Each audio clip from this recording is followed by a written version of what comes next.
नमस्कार, मैं हूँ राजीव और मेरे साथ जुड़ रहे हैं बाजार विश्लेषक सोमेश कुमार। सोमेश, बहुत स्वागत है आपका। लगातार दूसरा हफ्ता जब बाजार ने लाल निशान दिए हैं और अगर बैंक निफ्टी की बात करें तो वहाँ तो 4 हफ्ते से गिरावट चली आ रही है।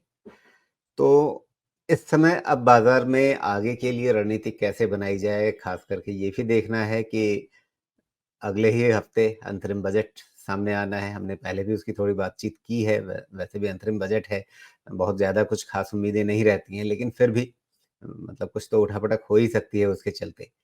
तो इन सबको देखते हुए अभी क्या रुख लग रहा है? एफआईआई भी नाराज़ चल रहे हैं। दिसंबर में बढ़िया खरीदारी की थी, जनवरी में नाराज़ चल रहे हैं वापस। जी, नमस्कार। राजीव जी, मेरा ऐसा मानना है कि जैसा मैंने कहा है मार्केट में थोड़ा लाइट रहना चाहिए। क्योंकि यहाँ से लेके फ़रवरी तक या हो सकता है अर्ली मार्च तक ये जगह बने कि थोड़ी सेलिंग या प्रॉफ़िट बुकिंग देखने को मिले। अब आपने जो पहली बात छेड़ दी है वो बजट इंटरिम बजट की।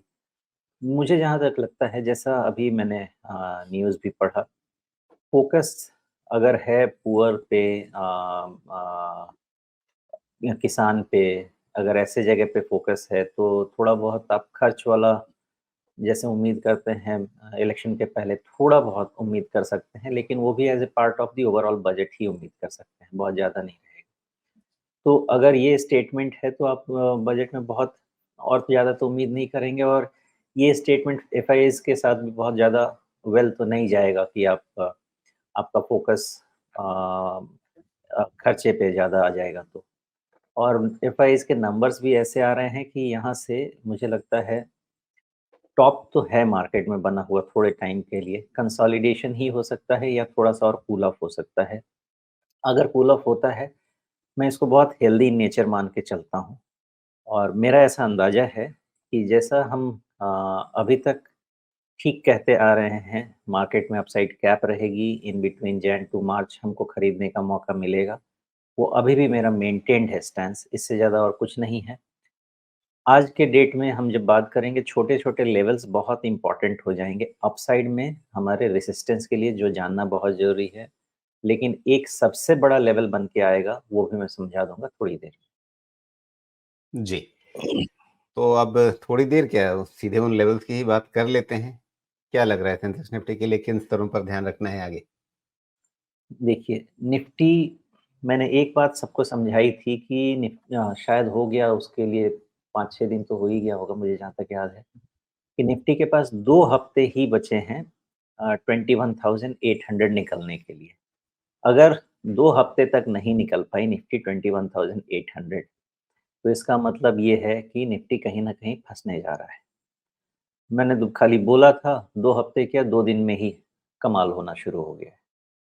तो अब लेवल जो बनता है वो ये है कि इमीडिएट रेजिस्टेंस जो पिछली बार हमारा डिस्कशन हुआ था बुधवार को, उसमें मैंने आपको समझाया था कि 21,550 was the immediate resistance, okay? Change करूँगा मैं उसको नहीं चेंज नहीं करूँगा मैं उसको, वहीं पे एग्ज़ैक्टली रखूँगा 21,550 पे पहला रेजिस्टेंस वहीं रखना है आपको, ओके।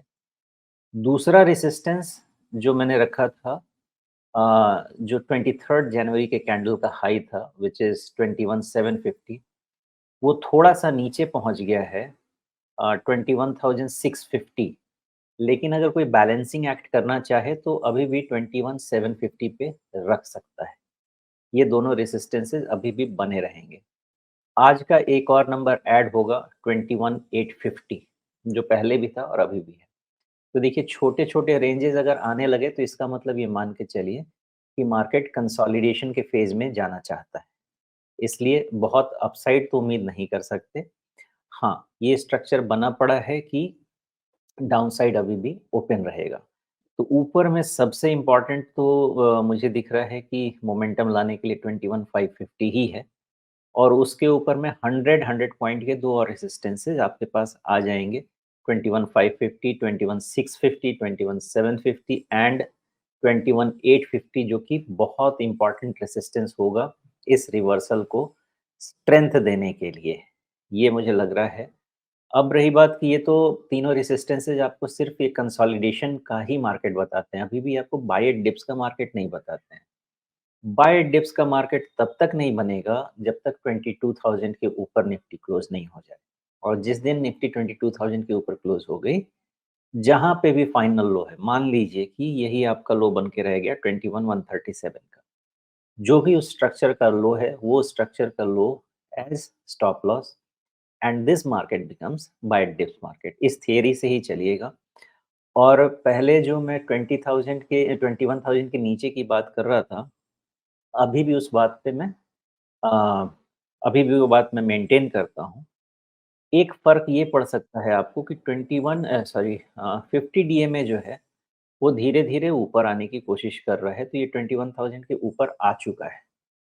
तो यहाँ पे एक बाउंस होने का चांस रहेगा। सस्टेन करेगा कि नहीं, ये मुझे डाउटफुल लगता है। इसलिए एक रेजिस्टेंस जो 21,000 सॉरी सपोर्ट जो हमको 21,000 पे रखना है, उसको अब हम थोड़ा-सा और इम्पोर्टेंट सपोर्ट मान के चलेंगे। बिकॉज़ वहाँ पे 50 डीएमए कोइंसाइड हो जाएगा। अदरवाइज़ जो सपोर्ट का रेंज है, वो अभी भी 20,700 से लेके 20,900 के रेंज में जाता है। सॉरी, सपोर्ट का रेंज एक बार फिर से बताएँगे?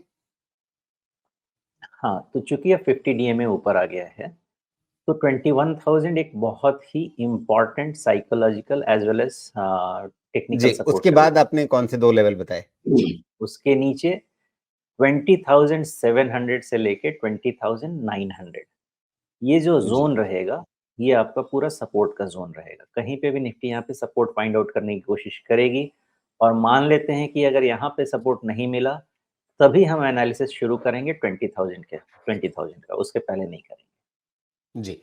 तो मोटे तौर पे ये कहा जाए ना कि 20,700 से लेकर के 21,000 के बीच में कहीं भी एक सपोर्ट लेने की अगर कोशिश करता है, तो उसपे नज़र रखनी होगी। वो सपोर्ट टिकता है या नहीं टिकता है, ये बाद में देखना होगा। देखिए, लॉजिकली हो सकता है ये 21,000 से ही रिटर्न हो जाए।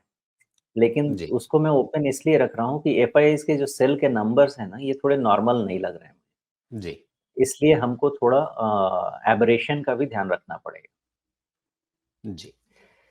तो अगर एफआई इस तरह से बिकवाली कर रहे हैं, तो मतलब फिर सिर्फ़ 21 हज़ार 20,700 सिर्फ़ वहीं तक सोचें या 20,000 ओपन रखें?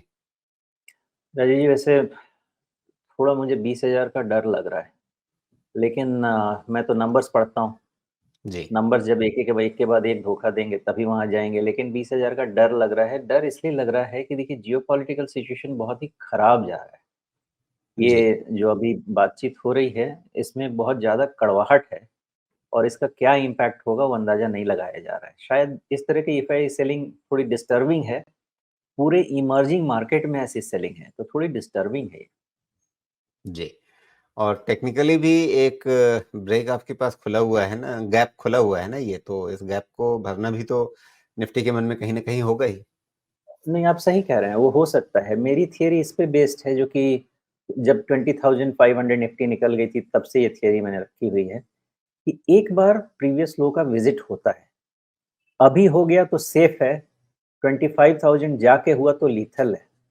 तो अभी होले वो ज़्यादा अच्छा है। अभी बहुत ज़्यादा मार्केट नहीं होगी। 25,000 26,000 निफ्टी जाके हुई ना, तो मतलब आप समझिए कि खून बहेगा रोड पे। 20% नीचे आ जाएगा अगर वैसा हुआ तो। लेकिन अभी भी मैं कुछ डीप एनालिसिस कर रहा था।